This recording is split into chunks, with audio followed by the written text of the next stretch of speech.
Diego জোটার মৃত্যুবার্ষিকী, সেই দিনে পর্তুগালও match জিতেছে, সেটাও একটা দারুণ ব্যাপার। কিন্তু হাসিনুর, পর্তুগালের সামনে তো কঠিন প্রতিপক্ষ, শেষ 16-য় তো আরও এক বিয়োগান্তক ঘটনা ঘটবে, হয় পর্তুগাল না হলে স্পেনকে বিদায় নিতে হবে। সেই লড়াইটাও বা কেমন হতে যাচ্ছে? হ্যাঁ, অবশ্যই এটা একটা জমজমাট লড়াই হয়ে যাবে এবং এখন পর্যন্ত যেরকম পারফরমেন্স তাতে কিন্তু মনে হচ্ছে যে পর্তুগালের বাদ পড়ার সম্ভাবনাটাই বেশি। আমরা একটু দেখাতে চাই ম্যাচটা কখন, ম্যাচের টাইমিংটা কেমন সেটাও একটু দেখাতে চাই। তো সেই তথ্যটা দেখাবো।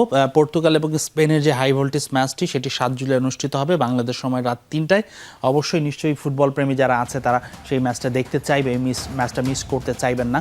পেন অন পেপারে অবশ্যই যেমনটা বলছিলাম যে স্পেন হট ফেভারিট থাকবে এবং পর্তুগাল কিন্তু পেন অন পেপারে তাদের সমশক্তির দল, কিন্তু তারা যেভাবে ভঙ্গুর পারফরমেন্স দিচ্ছে, তাদের টিম কম্বিনেশনে ভালো দেখা যাচ্ছে না, সেক্ষেত্রে তারা স্ট্রাগল করছে। বিশেষ করে তাদের দুই উইঙ্গার খুবই দুর্বল পারফরমেন্স দিচ্ছে।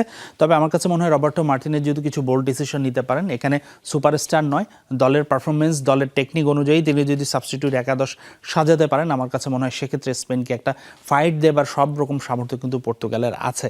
এখন দেখা যাক কী হয়। তবে অবশ্যই পর্তুগালের জন্য ঝুঁকিই হবে, কেননা টুর্নামেন্টের ওয়ান অফ দ্য বেস্ট টিমের মুখোমুখি হতে যাচ্ছে তারা রাউন্ড অফ 16-এ।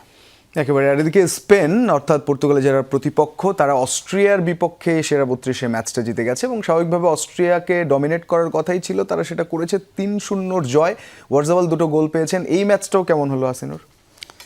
ভালো হয়েছে ইন এ সেন্স স্পেন দাপট দেখাবে সেটি তো আসলে প্রত্যাশিতই ছিল। যদিও আপনি হয়তো অনেকেই শুনলে অবাক হবে যে 16 বছর পর নকআউট পর্বের ম্যাচ জিতলো স্পেন এতটাই দাপট দেখায় ইউরোপিয়ান অঞ্চলে, তারা যে ওয়ার্ল্ড কাপে ব্যর্থ হচ্ছে সেটা কিন্তু অনেকেরই মাথায় ছিল না।